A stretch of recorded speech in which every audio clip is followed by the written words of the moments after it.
అందరికీ నమస్కారం. కొత్త అపరాధ పరిశోధన కథలోకి స్వాగతం. ఈ కథ పేరు వేషగాళ్ళు మోసగాళ్ళు. రచన టెంపోరావు గారు. చదువుతున్నది దేవి. ఈ కథ మీ అందరికీ నచ్చితే తప్పకుండా లైక్ చేయండి. ఇంకా కథలోకి వెళ్దాం. విశాలమైన ముందు హాల్లోని సోఫాలో కూర్చుని గోవిందరావు దినపత్రిక చదువుతున్నాడు. టిఫిన్ తిని కాఫీ తాగి దినపత్రికను పూర్తిగా చదవడం అతడికి అలవాటు. అతడి పక్క నుంచి ఎవరో గబగబా వెళ్తున్నారు. పేపర్ పైనుంచి అతడు చూశాడు. అతడి కొడుకు రమేష్ టెన్నిస్ ఆడడానికి వెళ్తున్నాడు. 18 ఏళ్ల యువకుడు. పచ్చగా పొడుగా తండ్రి పోలికలతోనే ఉన్నాడతను. ప్లేయర్స్ డ్రెస్సు షూజు వేసుకున్నాడు అతను. మెళ్ళో ఒంటిపేట బంగారు గొలుసు, చేతికి ఖరీదైన వాచి ఉంది. ఒక్కగానొక్క కొడుక్కి ఏం కావలసినా అతడు ఇస్తూనే ఉంటాడు. అతను మళ్ళా పేపర్ చదవడంలో నిమగ్నుడయ్యాడు. కారు దూసుకుపోతున్న చప్పుడు అతడికి వినపడింది. కార్లను నడపడం అంటే రమేష్కి పిచ్చి ఎక్కువే. పేజీలు తిప్పి గోవిందరావు వార్తలను చదువుతున్నాడు. నిమిషాలు దొర్లిపోతున్నాయి. టైం 8 దాటింది. గుమ్మం బయట నుంచి బూట్ల చప్పుడు వినపడింది. ఎవరు? కమిన్ అరిచాడతను. పోలీస్ సార్జెంట్లా ఉన్నాడతను. లోపలికొచ్చి ఎదురుగా నిలబడ్డాడు. అతడికి వినయంగా దండం పెట్టాడు. మీ పేరు విన్నాను సార్. మీ అబ్బాయి రమేష్కి యాక్సిడెంట్ అయింది అన్నాడతను. పేపర్ని టీపై మీద పడేసి గోవిందరావు గాబరాగా సార్జెంట్ వంక చూశాడు. ఏమైంది? రమేష్కి దెబ్బలు తగిలాయా? ఆయన క్షేమంగానే ఉన్నారు సార్. ఆయన కారు కింద ఒక కుర్రాడు పడ్డాడు. ఆ కుర్రాడిని హాస్పిటల్లో చేర్పించారు. అతడు బతక్క పోవచ్చు. మా అబ్బాయి ఎక్కడున్నాడు? పోలీస్ లాకప్లో. గోవిందరావు అతడి వైపు సూటిగా చూశాడు. నువ్వు ఇక్కడికి ఎందుకు వచ్చావు అసలు? పోలీసులు ఏదైనా చేసే లోపల తనని రక్షించమని రమేష్ మీతో చెప్పమన్నాడు. నేను మాత్రం ఏం చేయగలను? ఒళ్ళు తెలియనట్టు వాడు కారుని పోనిస్తాడు. రాస్కెల్. కొడుకు మీద తనలో తలెత్తిన ఆగ్రహాన్ని అతడు ఆపుకోలేకపోయాడు. సార్జెంట్ వెనక్కి తిరిగాడు. మిస్టర్, మీ సలహా ఏంటి? అడిగాడు గోవిందరావు. మీరు వెంటనే ఇన్స్పెక్టర్ చంద్రన్ గారితో మాట్లాడండి. ఆయన ఇంట్లో ఉంటారు. ఆయన తలుచుకుంటే ఏదన్నా చేయగలరు అన్నాడు అతను. మీ పేరు? సెల్వరాజ్ సార్. గోవిందరావు లోపలికి వెళ్ళాడు. ప్లాస్టిక్ బ్యాగ్తో హాల్లోకి వచ్చాడు. పద వెళ్దాం అన్నాడు అతను. గేట్ ప్రాంతంలో ఆపిన మోటార్ బైక్ మీద వెళ్తున్న సెల్వరాజు వెనక డాడ్జ్ కారును డ్రైవర్ పోనిస్తున్నాడు. గోవిందరావు మెదడులో ఆలోచనలు సాగుతున్నాయి. రమేష్కి లెర్నర్స్ లైసెన్స్ మాత్రమే ఉంది. ఇది పెద్ద కేసుగా రూపొందుతుంది. మొదట్లోనే తను జాగ్రత్త పడవలసింది. మోటార్ బైక్ ఒక కాంపౌండ్లోకి వెళ్ళి ఆగింది. వెనకనే డాడ్జ్ కార్ ఆగింది. సెల్వరాజు ముందు హాల్లోకి వెళ్ళి తిరిగొచ్చి రండి అన్నాడు. గోవిందరావు హాల్లోకి వెళ్ళాడు. సోఫాలో కూర్చున్న అతడికి నమస్కరించాడు. గోవిందరావు అతడి వైపు చూశాడు. సెల్వరాజు బయటికి వెళ్ళిపోయాడు. సోఫాలో ఉన్నతను లుంగీ బనీన్తో ఉన్నాడు. సార్జెంట్ అంతా చెప్పాడు.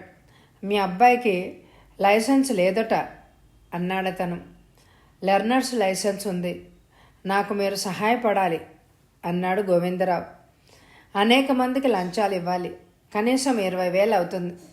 బ్యాగ్లోంచి 2 కట్టలు తీసి గోవిందరావు అతడికి ఇచ్చాడు. 20,000. ఏం చెయ్యాలో ఎలా చెయ్యాలో మీరే ఆలోచించండి. మా అబ్బాయిని వదిలేయాలి. ఈ కేసు కోర్టుకు వెళ్లకుండా చూడాలి. ఆల్ రైట్, చూస్తాను. బెంగ లేకుండా ఇంటికెళ్ళండి అన్నాడతను. అతడు సార్జెంట్ని పిలిచాడు. లోపలికి పరిగెత్తుకొచ్చాడు సెల్వరాజ్. సార్జెంట్, ఈ కేసును గురించి నేను వచ్చేదాకా ఏమీ రాయొద్దు అని చెప్పే. నేను 15 నిమిషాల్లో స్టేషన్కి వస్తాను అని సోఫాలోంచి లేచాడు అతను. సెల్వరాజ్ సెల్యూట్ చేసి వెళ్ళిపోయాడు. గోవిందరావు నమస్కరించి బయటికి నడిచాడు. కారు ప్రాంతంలో ఉన్న సార్జెంట్కి గోవిందరావు 500 ఇచ్చాడు. అతడు కూర్చోగానే డ్రైవర్ కారును పోనిచ్చాడు. 10 కావస్తోంది. గోవిందరావు ముందు హాల్లోనే కూర్చున్నాడు. భార్య హాల్లోకి వచ్చిన ఆమెతో జరిగిందేది అతడు చెప్పలేదు. ఆడవాళ్లు ఏడవడం ప్రారంభిస్తారు. బుర్రున కారు వచ్చి బయట ఆగింది. టెన్నిస్ ర్యాకెట్ పట్టుకుని హుషారుగా రమేష్ లోపలికి వచ్చాడు. తండ్రి ముందు ఆగకుండా లోపలికి వెళ్తున్నాడు అతను. అతడు కోపంగా కొడుక్కేసి చూశాడు. ఒరే రమేష్, ఇప్పుడు బుద్ధొచ్చిందా? అరిచాడతను. ఏమిటి డాడీ మీరనేది అని అడిగాడు. అంతా నీకు తెలిసిందగా. నేను నలువైపులా డబ్బు విసిరి లాకప్ నుంచి నిన్ను విడుదల చేయించానురా. థ్యాంక్స్ అన్న చెప్పకుండా లోపలికి దూరుతున్నావు. లాకప్ ఏంటి డాడీ? రమేష్ ముఖంలో ఆశ్చర్యం గోచరిస్తోంది. తండ్రి అతడి వైపు సూటిగా చూశాడు. ఎక్కడో స్కూల్ పిల్లాడు నీ కారు కింద పడ్డాడటగా అన్నాడు గోవిందరావు. ఇదంతా ఫన్నీగా ఉంది డాడీ. నేను టెన్నిస్ ఆడి తిన్నగా ఇక్కడికి వస్తున్నాను. ఎవరూ నా కారు కింద పడలేదు. ఎవరో మీతో అబద్ధం చెప్పి ఉంటారు అన్నాడు కొడుకు. రమేష్ని వెళ్ళమని గోవిందరావు ఆలోచిస్తూ కూర్చుండిపోయాడు. ఏదో ఆలోచన తట్టి అతడు బయటికి నడిచాడు. కారులో కూర్చుని తలుపు మూశాడు. ఎందాక వెళ్ళిన ఇంటికి పదా అన్నాడు అతను. కారును డ్రైవర్ స్పీడ్గా పోనిచ్చాడు.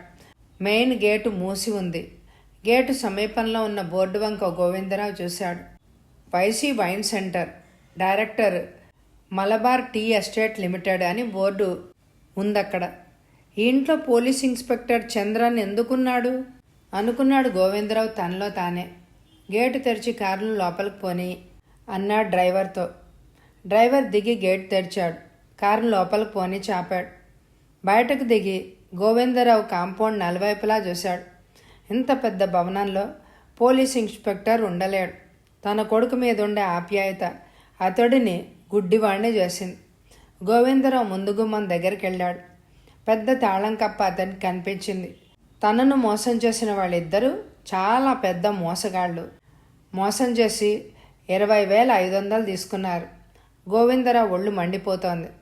అతడు వెనక్కి తిరిగి గబగబా వెళ్ళి కారులో కూర్చొని తలుపు మూశాడు.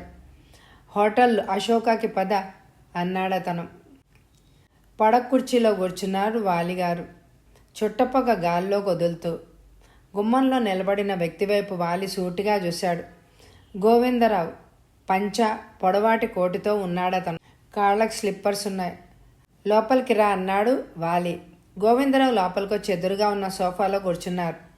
వాలిగారు, ఇటువంటి మోసం ఈ పట్టణంలో జరగడం ఇదే మొదటిసారేమో అన్నాడు గోవిందరావు. నీకు మొదటిసారి కావచ్చు. ఏం జరిగింది అన్నాడు వాలి. జరిగిందంతా అతను వాలికి వివరంగా చెప్పాడు. గోవిందరావు బాయ్, నువ్వు ధనవంతుడివని వాళ్ళకి తెలుసు. ఒక్క కొడుకు మీద నీకు మమకారం ఎక్కువని వాళ్ళు తెలుసుకున్నారు. నీలో భయం సృష్టించారు వాళ్ళు. కొడుకు జైలు పాలు అవుతాడేమోనని నువ్వు హడిలిపోయావు. నీ బుర్ర ఆలోచించడం మానేసింది.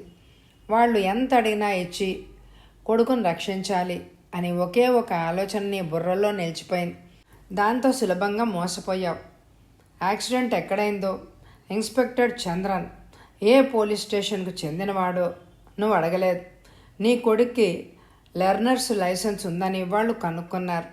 నీ గురించి కొన్ని విషయాలు తెలుసుకొని వాళ్ళు రంగంలోకి దిగారు అన్నాడు వాలి. మీరు చెప్పింది నిజమే వాలిగారు.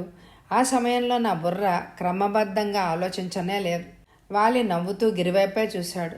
గిరి, Malabar tea estate limited office number చూసి ఫోన్ చేసి మాట్లాడు. వైసీ విన్సెంట్ గురించి కనుక్కో అన్నాడు వాలి. చుట్టపగ వదులుతూ వాలి ఆలోచిస్తున్నాడు. గిరి ఫోన్లో మాట్లాడుతున్నాడు. తనలాంటి పారిశ్రామికవేత్తని అంత సునాయాసంగా మోసగించిన వాళ్ళిద్దరినీ తొందరగా బంధించి జైల్లో పడేయించాలని గోవిందరావు తాపత్రయపడుతున్నారు. వాలిగారు, వైసీ విన్సెంట్ 2 నెలల సెలవు మీద కాశ్మీర్ వెళ్ళాడు సకుటుంబంగా. ఇక్కడున్న అతడి ఇంటికి వాచ్మెన్ కాపలా ఉంటున్నాడని చెప్పారు అన్నాడు గిరి ఫోన్ పెట్టేస్తూ. వాలి నవ్వుతూ గోవిందరావు వైపు చూశాడు. అతడు ఇన్స్పెక్టర్గా నటిస్తూ ముందు హాల్లో నీతో మాట్లాడుతున్నప్పుడు వాచ్మెన్ ఏమయ్యాడు అని అడిగారు వాలి. అతడికి కూడా ఏదైనా వాటా ఉండొచ్చేమో సార్ అన్నాడు గోవిందరావు. వాలి కుర్చీలోంచి లేచాడు.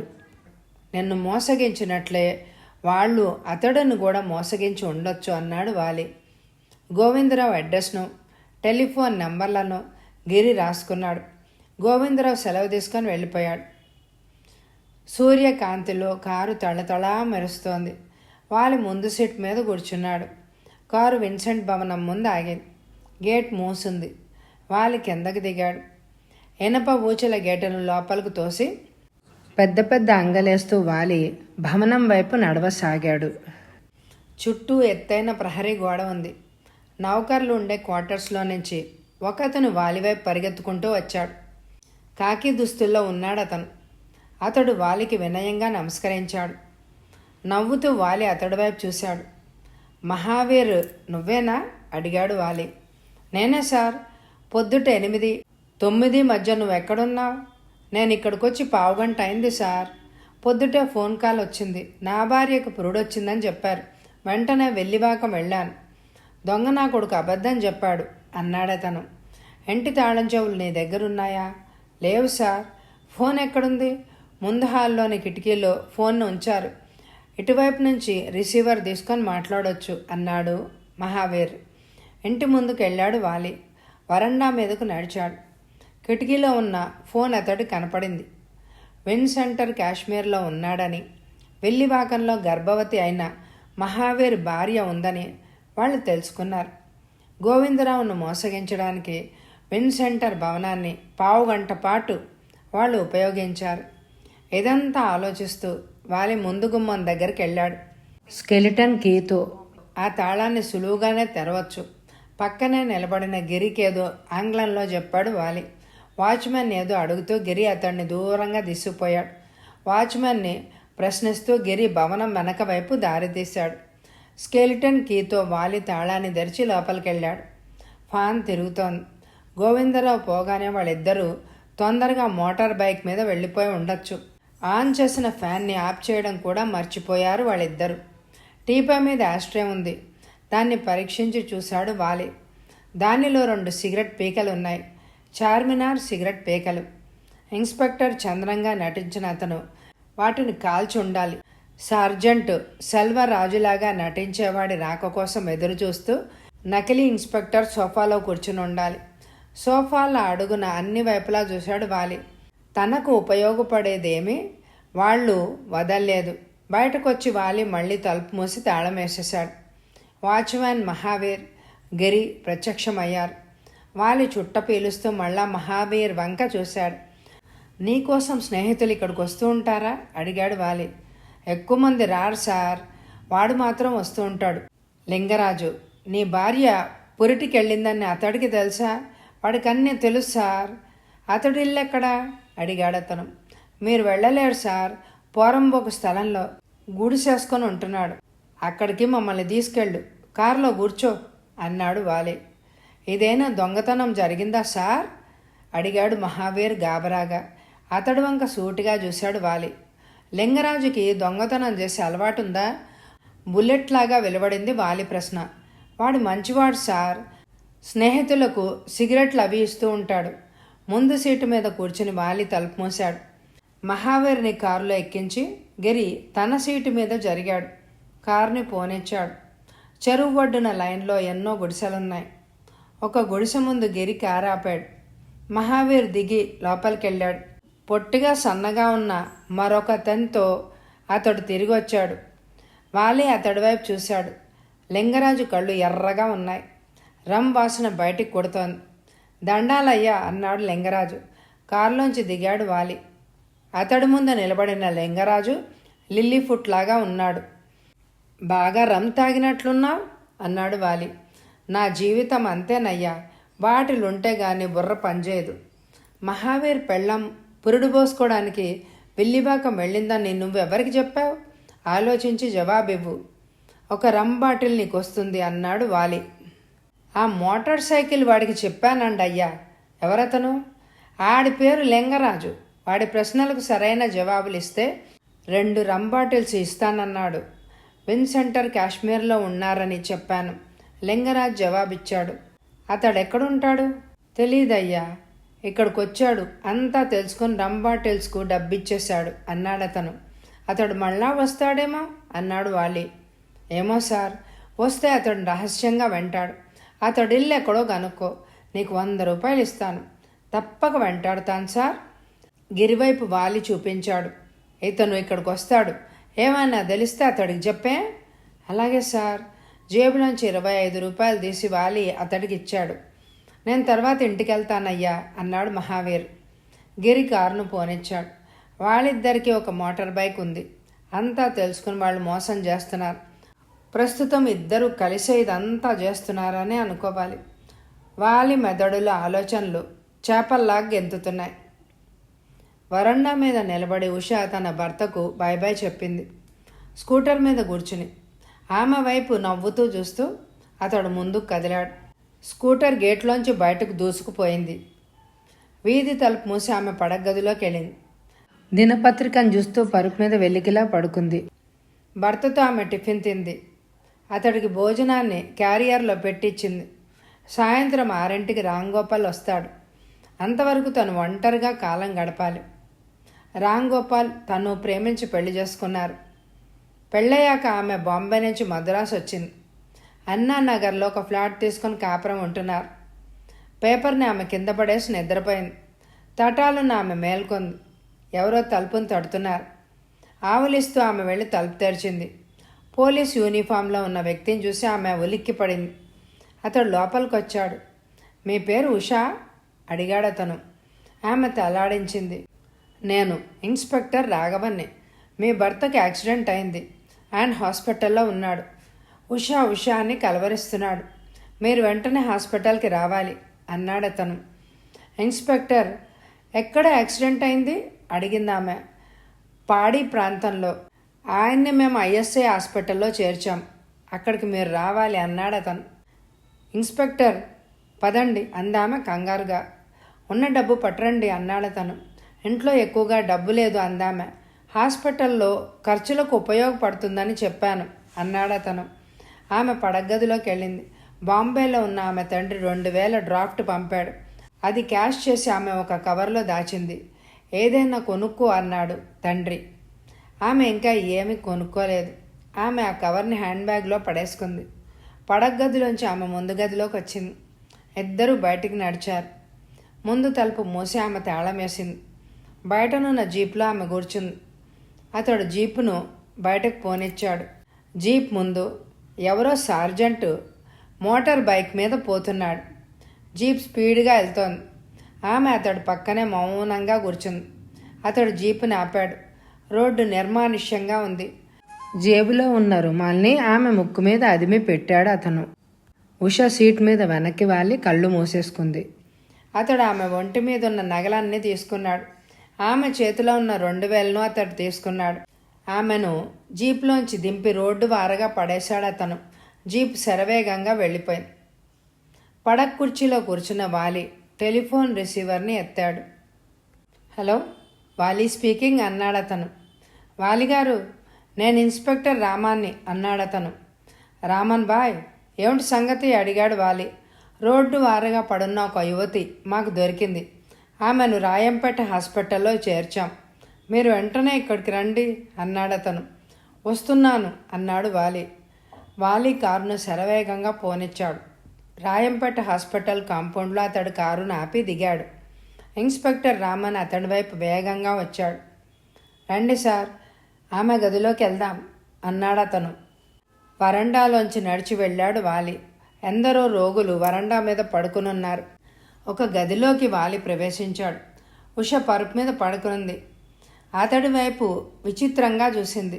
ఇన్స్పెక్టర్ రామన్ ఇంతకుముందే డిటెక్టివ్ వాలి వస్తాడని ఆమెతో చెప్పాడు. వాలిగారు అంది ఉష. అమ్మాయి, ఏమైంది అడిగాడు వాలి. కాసేపు ఆమె మాట్లాడలేదు. బుగ్గ మీసాలు నోట్లో చుట్టా ఉన్న వాలిగారి వైపు మౌనంగా చూస్తూ ఉండిపోయింది ఉష. అమ్మాయి చెప్పు అన్నాడు వాలి.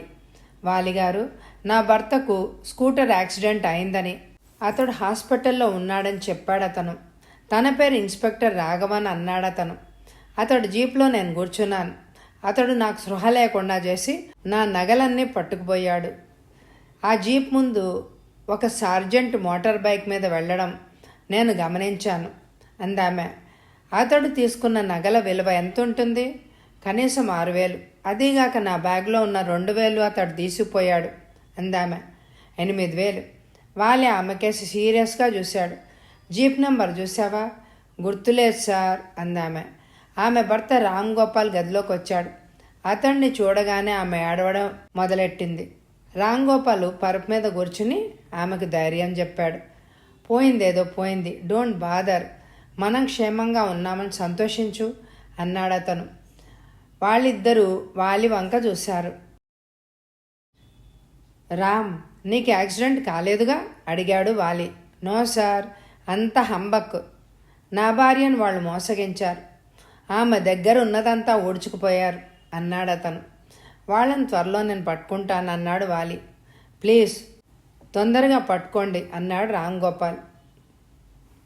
పడక కుర్చీలో కూర్చున్న వాలి రిసీవర్ని ఎత్తాడు. హలో, వాలి స్పీకింగ్ అన్నాడతను. వాలిగారు, నేను గోవిందరావుని, వాళ్ళని గురించి ఏదైనా తెలిసిందా అడిగాడతను. గోవిందరావు బాయ్, పరిశోధన సాగిస్తున్నాం. నేరస్తులు శాశ్వతంగా దాక్కోలేరు, ఎప్పుడు అప్పుడు మనకి దొరుకుతారు అని అన్నాడు వాలి. వాలిగారు, వాళ్ళని తొందరగా పట్టుకోండి అన్నాడు గోవిందరావు. వాలి రిసీవర్ని పెట్టేశాడు. అతడు తీవ్రంగా ఆలోచిస్తున్నాడు. ఇన్స్పెక్టర్ రామన్ గదిలోకి వచ్చాడు. రామన్ బాయ్ కూర్చో అన్నాడు వాలి. రామ్ గోపాల్ తన భార్య ఉషను ఇంటికి తీసుకెళ్ళాడు. సార్, ఆమె నగలని వాళ్ళు అమ్మడానికి ప్రయత్నించవచ్చు. రామన్ బాయ్, పట్నంలో నగల షాపులకు, బ్రోకర్లకు ఆమె నగల గురించిన వివరాలు పంపండి. అటువంటి నగలను ఎవరైనా తెస్తే వెంటనే పోలీస్ రిపోర్ట్ ఇవ్వమనండి అన్నాడు వాలి. అలాగే సార్ అన్నాడు ఇన్స్పెక్టర్ రామన్. కాంపౌండ్లో కారాపి డిటెక్టివ్ వాలి దిగాడు. చుట్ట పీలుస్తూ డాబా ఇంటి వైపు చూశాడు. కొత్తగా కట్టిన ఇల్లు. కుడివైపు ఫ్లాట్లో ఉష, రామ్ గోపాల్ ఉంటున్నారు. ఎడం వైపునున్న గుమ్మం ముందుకెళ్ళాడు వాలి. బూట్ల చప్పుడు విని 60 ఏళ్ల స్త్రీ కిటికీలోంచి అతడి వైపు చూసింది. కిటికీ దగ్గర స్టూల్ మీద కూర్చుని ఆమె స్వెట్టర్ అల్లుతోంది. ఏం కావాలి సార్ అందామె. నవ్వుతూ వాలి ఆమెకేసి చూశాడు. నీతో మాట్లాడాలి అన్నాడతను. చెప్పండి, మీ మాటలు నాకు వినపడతాయి. తలుపు తెరవడానికి భయపడుతున్నట్లున్నావే. పక్కవాటాలో ఉండే అమ్మాయికి జరిగింది విన్నాక తెలిసిన వాళ్ళు వస్తే గానీ నేను తలుపులు తీయదలుచుకోలేదు అందామె. మీలా అందరూ జాగ్రత్త పడితే మోసగాళ్ళు పట్నం వదిలి మరో చోటికి పారిపోతారు.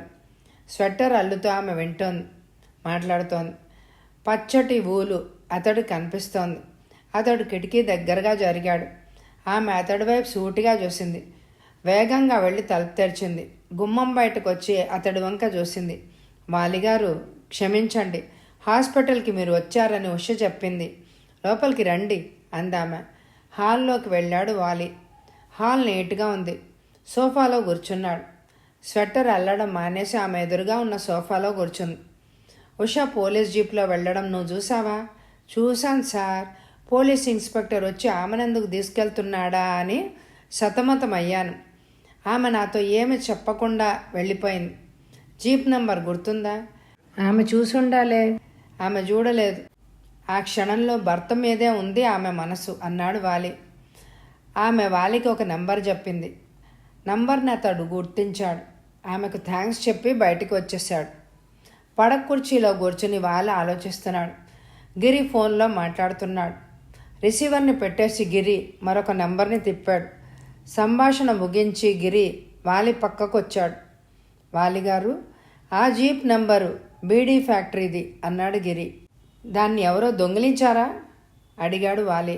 పొద్దుటే 8 దొంగిలించారట. వాళ్ళు పోలీస్ రిపోర్ట్ ఇచ్చారు అన్నాడు గిరి. వాలి ఆలోచిస్తున్నాడు. కారు ముందు సార్జెంటు మోటార్ బైక్ మీద వెళ్ళడం ఉష చూసింది. జీప్ని ఎక్కడో వదిలేసి మోటార్ బైక్ మీద వాళ్ళిద్దరూ పోయి ఉంటారు. టెలిఫోన్ మోగింది. గిరి రిసీవర్ని తీశాడు. మీకోసమే అన్నాడు గిరి. వాలి రిసీవర్ని అందుకున్నాడు.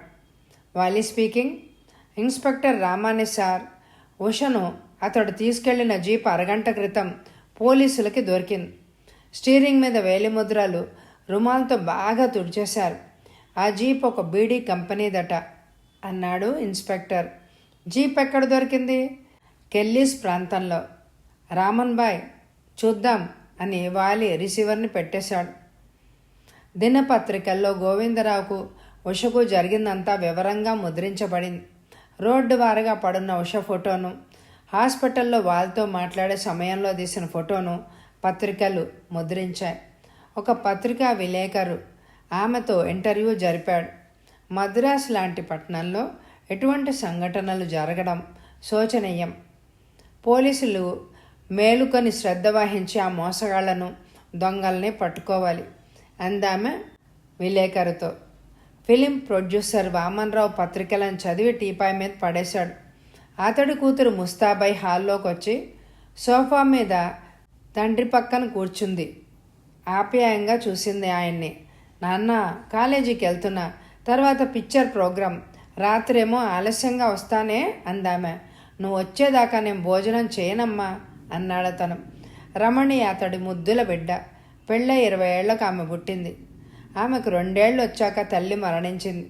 అప్పటి నుంచి ఆమె తండ్రి చేతుల్లోనే పెరిగింది. డ్రైవర్ని తీసుకెళ్ళమ్మా అన్నాడతను. డ్రైవర్ ఉంటే తను, క్లాస్మేట్సు స్వేచ్ఛగా మాట్లాడుకోలేరు. డ్రైవర్ వద్దు నాన్న అందామె. రమణి ఫియట్ కారులో కూర్చుని తలుపు మోసింది. వామన్రావు సోఫాలో కూర్చుని చూస్తున్నాడు ఆమె వైపు.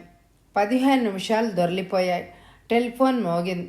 వామన్రావు లేచి రిసీవర్ని అందుకున్నాడు. హలో, వామన్రావు హియర్ అన్నాడతను.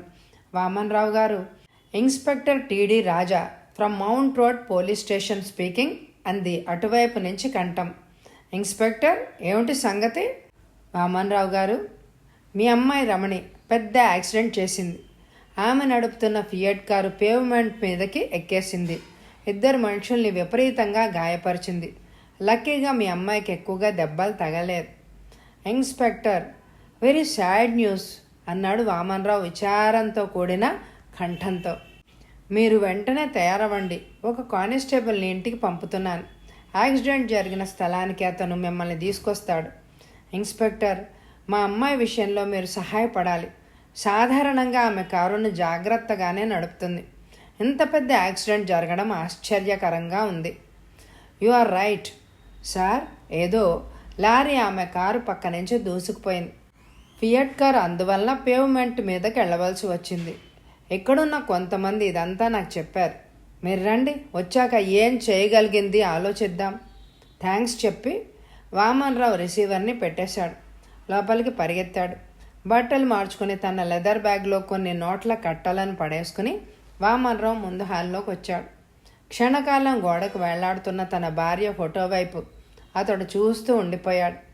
లక్ష్మి, అమ్మాయి యాక్సిడెంట్ చేసిందట. దాన్ని ఇంటికి తీసుకురావడానికి వెళ్తున్నా. దాన్ని నువ్వు తప్పకుండా కాపాడుతావనే విశ్వాసం నాకుంది అన్నాడు ఫోటోతో. వామన్రావు ముందు వరండా మీదకి నడిచాడు. పోలీస్ కానిస్టేబుల్ ఎదురయ్యాడు. అతడు గబగబా వెళ్ళి డాడ్జి కారులో కూర్చున్నాడు. కానిస్టేబుల్ని ముందు సీట్ మీద కూర్చోమన్నాడు. డ్రైవర్ తులసి సింగం కారు బయటకు పోనిచ్చాడు. రోడ్డమ్మట డాడ్జి కారు వేగంగా కదులుతోంది. కానిస్టేబుల్ ఎలా వెళ్ళవలసింది డ్రైవర్కి చెప్తున్నాడు. కానిస్టేబుల్ వెనక్కి తిరిగి వామన్రావు వంక నవ్వుతూ చూశాడు. పోలీస్ డాక్టర్ ఇంటికెళ్ళి కబురు చెప్పి వెళ్ళిపోదాం అన్నాడు కానిస్టేబుల్. ఎక్కడా ఇల్లు? దోవలోనే సార్. కారు స్పీడ్ తగ్గింది. గేట్ తెరిచింది. కారును లోపలికి పోనీమన్నాడు కానిస్టేబుల్. కారు గేటు వైపు వెళ్తుండగా ఏదో బోర్డు చూశాడు వామన్రావు. పోలీస్ డాక్టర్ పేరేంటి అడిగాడు అతను. రాజన్ సార్. తను చూసిన బోర్డు మీద రాజన్ పేరు లేదు. వామనరావు మెదడులో అనుమానం మొలకెత్తింది. ఎన్నో క్రైమ్ చిత్రాలు అతడు నిర్మించాడు. చేతిలో ఉన్న బ్యాగ్ను సీట్ లోపలికి నెట్టి దాచేశాడు. ఒక భవనం ముందు కారాగింది. మోటార్ బైక్ ఒక చోట ఆపబడి ఉంది. కానిస్టేబుల్ దిగి లోపలికెళ్ళాడు. వామన్రావు డ్రైవర్ వీపును తట్టాడు. తులసి సింగ్ కారును వెనక్కి తిప్పి పోని క్విక్ అన్నాడతను. డాడ్జి కారు వెనక్కి తిరిగింది. కానిస్టేబుల్ మరొకతను బయటికి పరిగెత్తుకొచ్చాడు. డాడ్జి కారు గేటు దాటింది. వామన్రావు కారు ఆపమని కిందకి దిగాడు. తెరిచి ఉన్న గేటును చూశాడు. రోడ్డమ్మట వెళ్తున్న కొందరిని వామన్రావు ఆపాడు. గేటు ముందు అందరూ గుంపుగా నిలబడ్డారు. వామన్రావు డ్రైవర్తో ఏదో చెప్పి కారును వేగంగా పోనిచ్చాడు. సమీపంలో ఉన్న మందుల షాప్ ముందు కారాపి దిగాడతను. లోపలికెళ్ళి హోటల్ అశోకాకి ఫోన్ చేశాడు. వాలిగారు కావాలి అన్నాడతను. వాలి స్పీకింగ్ అంది అటువైపు నుంచి కంఠం. వాలిగారు, వెంటనే కీమ్స్ రోడ్డుకి రండి. ఆ దొంగల్ని ఒక భవనంలో ఉంచి గేట్ మూసేశాను అన్నాడతను. వస్తున్నా అన్నాడు వాలి. డబ్బు చెల్లించి వామన్రావు కారులో ఆ బిల్డింగ్ వైపు స్పీడ్గా వెళ్ళాడు. గేటు ముందు 20 మంది ఉన్నారు. అంతలో కారు వచ్చి ఆగింది. వామన్రావు గేట్ తెరిచాడు. కారును వాలి వేగంగా లోపలికి పోనిచ్చాడు. సమీపంలో మోటార్ బైక్ ఉంది. చుట్ట పీలుస్తూ వాలి కిందకు దిగాడు. వామన్రావు పరిగెత్తుకొచ్చి అతడికి నమస్కరించాడు. వాలిగారు, వాళ్ళిద్దరూ ఎక్కడో దాక్కుని ఉంటారు అన్నాడు వామన్రావు. వాలి కాంపౌండ్ నలువైపులా చూశాడు. ఇంటి గుమ్మం ముందు తలుపు లాక్ చేసుంది. వాలి వెనక వైపు పరిగెత్తాడు. ప్రహరీ గోడ దాకా వెళ్ళాడు. వెనక వైపున మరొక రోడ్డు ఉంది. అబ్బాయి, వాళ్ళు గోడ దూకి ఇటువైపు నుంచి పారిపోయి ఉండొచ్చు అన్నాడు వాలి వామన్రావుతో. అవును బ్రదర్ అన్నాడు అతను నిరుత్సాహంగా. డోంట్ బాదర్, బంగ్లాలో వాళ్ళు మోటార్ బైక్ను వదిలేశారు. అదెవరిదో మనం కనుక్కోవాలి అన్నాడు వాలి. వాలి ముందు వైపుకు తిరిగొచ్చి మోటార్ బైక్ను పరీక్షించాడు. పాతబడిన మోటార్ బైక్. వామన్రావు వైపు చూశాడు అతను. జరిగిందంతా వివరంగా చెప్పు అన్నాడు వాలి. వామన్రావు అంతా చెప్పాడు. నీ కూతురు ఏ కాలేజీలో చదువుతోంది అని అడిగాడు వాలి. గవర్నమెంట్ కాలేజీలో. వాలి ఎదురుగా ఉన్న ఇంటి ముందుకెళ్ళాడు. ఫోన్ చేసి అమ్మాయి క్షేమంగా ఉందని తేల్చుకో అన్నాడు వాలి. వామన్రావు ఆ ఇంటి వాళ్ళని అడిగి కాలేజీకి ఫోన్ చేసి మాట్లాడాడు. నవ్వుతూ వాలి ముందుకొచ్చాడు. వాళ్ళు క్రూక్స్ సార్, అమ్మాయి క్షేమంగానే ఉంది. వాళ్ళిద్దరూ నన్ను డ్రైవర్ని ఏదో చేసి నా బ్యాగ్లో ఉన్న డబ్బు తీసుకొని పారిపోయేవారు. గాడ్ మమ్మల్ని సేవ్ చేశాడు అన్నాడు వామన్రావు. వాలి వెంటనే ఇన్స్పెక్టర్ రామన్కి ఫోన్ చేసి మోటార్ సైకిల్ నెంబర్ చెప్పాడు. అది ఎవరిదో నాకు వేగంగా కావాలి అన్నాడు వాలి. మీరెక్కడున్నారు? వాలి అడ్రస్ ఇచ్చి టెలిఫోన్ నెంబర్ని చెప్పాడు. నేను మీకు 5 నిమిషాల్లో ఫోన్ చేస్తానన్నాడు ఇన్స్పెక్టర్. ఆలోచిస్తూ వాలి పచార్లు చేస్తున్నాడు. గిరి కారును స్పీడ్గా పోనిస్తున్నాడు. పక్కన కూర్చున్న వాలి ఏమీ మాట్లాడలేదు. కోడంబాకంలోని ఒక రోడ్డు వారుగా గిరి కారును ఆపాడు. ఇరువైపులా ఉన్న రోడ్లను పరికించి ఎడం వైపుకి కారును తిప్పాడు. ఒక ఇంటి ముందు కారు ఆపాడు. వాలి కిందకి దిగాడు. ఇంటి నెంబర్ చూశాడు. ముందు తలుపులు మూసున్నాయి. 2 మెట్లకి తలుపును తట్టాడు వాలి. తెల్లటి దుస్తుల్లో ఉన్న ఒక స్త్రీ తలుపు తీసింది. ఆమె వయసు 40 పైనే ఉంటుంది. రామం ఉన్నాడా అడిగాడు వాలి. తిరుపతికి వెళ్ళాడు అందామె. వెంటనే తిరుపతి వెళ్ళి అతన్ని పట్టుకోవడం అంత సులువైన పని కాదు. ఎప్పుడొస్తాడు? తెలియదండి అందామె. అతడి మోటార్ సైకిల్ ఏమైంది? ఆ మలయాళీకి అద్దెకిచ్చాడు. ఆ మలయాళీ ఎక్కడుంటున్నాడు? రామన్కే తెలుసు. కానీ రామన్ తిరుపతిలో ఉన్నాడు. రామం ఎవరికి అద్దెకిచ్చాడు? నాకు అర్జెంటుగా కావాలి అన్నాడు వాలి గంభీరంగా. వాలి జబర్దస్తిగా లోపలికి వెళ్ళాడు. ఆమె గాబరాగా అతడి వైపు చూస్తోంది. గిరి లోపలకు ప్రవేశించాడు. రామం గది ఏది? ఆమె ఒక గది వైపు చూపించింది. వాలి గిరి ఆ గదిలోకి చొరబడ్డారు. చిన్న గది. కిటికీ తలుపులు మూసున్నాయి. గది తలుపును తెరిచాడు. గదిలోకి సూర్యకాంతి బాగా వచ్చింది. నేల మీద బొంతుంది. సెక్స్ పత్రికలు బొంత పక్కన కుప్పలు కుప్పలుగా పడున్నాయి. వాలి గిరి సోదా చేశారు. గోడ మీద పెన్సిల్తో ఏదో రాసి ఉంది. దాన్ని వాలి జాగ్రత్తగా చదివాడు. మీనన్, లేట్ బంగ్లా, మార్కెట్ వీధి, కోడంబాకం అని రాసింది.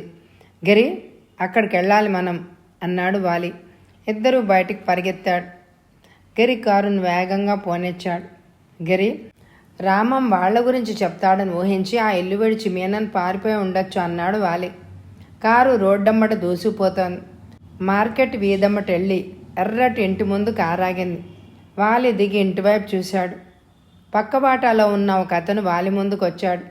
ఏం కావాలి సార్ అని అడిగాడు. కుడివైపు వాటాలో ఉన్నవాళ్ళు అన్నాడు వాలి. మీనన్, మస్తాన్ వాళ్లేనా? వాళ్లే అన్నాడు వాలి. 2 పెట్టెలను పట్టుకొని వాళ్ళు ఇప్పుడే ఆటోలో పోయారు.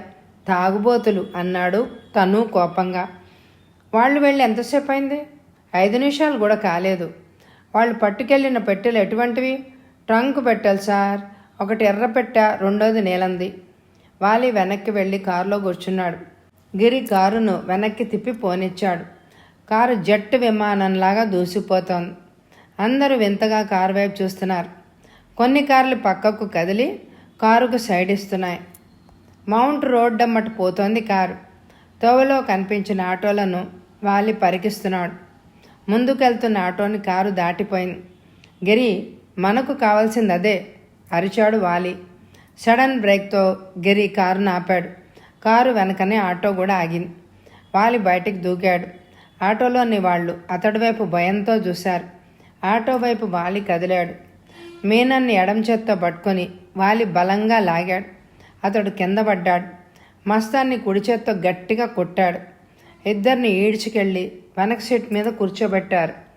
నైలాన్ తాడుతో వాళ్ళ చేతులు వాలి బంధించాడు. ట్రంకు పెట్టెలను గిరి డిక్కీలో పెట్టాడు. ముందు సీట్ మీద కూర్చుని వాలి వాళ్ళిద్దరి వైపు కోపంగా చూశాడు. గిరి కారును పోనిస్తున్నాడు. మమ్మల్ని మీరు అనవసరంగా బంధిస్తున్నారు. మేం చేసిన నేరం ఏంటి అన్నాడు మీనన్. పోలీస్ హెడ్ క్వార్టర్స్కు వెళ్ళాక తెలుస్తుంది. గోవిందరావు, ఉషా, వామన్ రావు వాళ్ళు మిమ్మల్ని గురించి చెప్తారు అన్నాడు వాలి గంభీరంగా. ఆరిపోయిన చుట్టను రోడ్డు మీదకు విసిరి వాలి పొడుగాటి మరో చుట్టను తీసి లైటర్తో వెలిగించుకున్నాడు. కారు పోలీస్ హెడ్ క్వార్టర్స్ వైపు దూసుకుపోతోంది. ఆ తర్వాత వాళ్ళిద్దరికీ శిక్ష పడింది. వాలిగారిని గోవిందరావు, ఉషా, వామన్ రావు అభినందించారు. కథ సమాప్తం. ఈ కథ మీ అందరికీ నచ్చితే తప్పకుండా అప్లోడ్ చేయగానే చూడండి, లైక్స్ ఎక్కువ ఇవ్వండి. అలాగే ఇదివరకు చదివిన అపరాధ పరిశోధన కథలు ప్లేలిస్ట్లో ఉంటాయి, తప్పకుండా వినండి. Thank you very much my dear friends.